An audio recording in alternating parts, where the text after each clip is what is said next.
Le samedi 27 janvier, Aurélie Casse a reçu le journaliste Thomas Misrachi dans son émission C'est l'Hebdo, diffusée sur France 5. L'occasion pour lui de révéler la raison pour laquelle il est décidé à mourir à l'âge de 75 ans. Ex-présentateur de BFM TV qui officie depuis 2021 dans le groupe TF1, Thomas Misrachi a troqué sa casquette de journaliste pour se consacrer en parallèle à la sortie de son livre Le Dernier Soir, dans lequel il nous confie le destin de Jacqueline Jekyll et nous interpelle sur la fin de vie, une des questions centrales de notre époque. Présent lors de son suicide assisté, il relate les dernières heures d'une femme de 77 ans qui a choisi de mourir et rend ainsi hommage à sa soif d'indépendance et de liberté. En pleine promotion pour son premier ouvrage, Thomas Misrachi a accepté l'invitation de l'émission C'est l'Hebdo, diffusée le samedi 27 janvier sur France 5. Je ne veux pas affronter ce qui vient après face à Aurélie Casse, le journaliste de TF1 a donné la raison pour laquelle il est décidé à mourir à l'âge de 75 ans.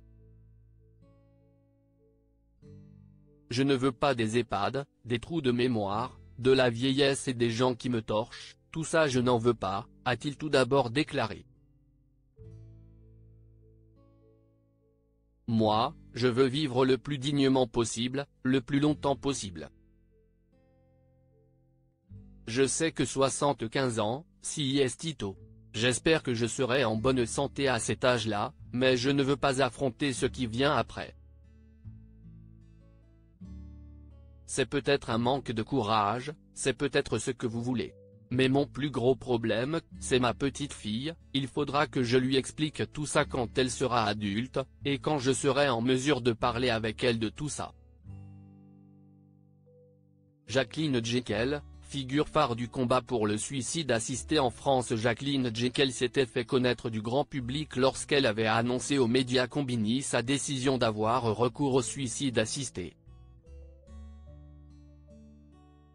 Militante de l'association pour le droit à mourir dans la dignité, ADMD, elle avait expliqué que la perte d'autonomie était l'une des raisons pour laquelle elle souhaitait mettre fin à ses jours.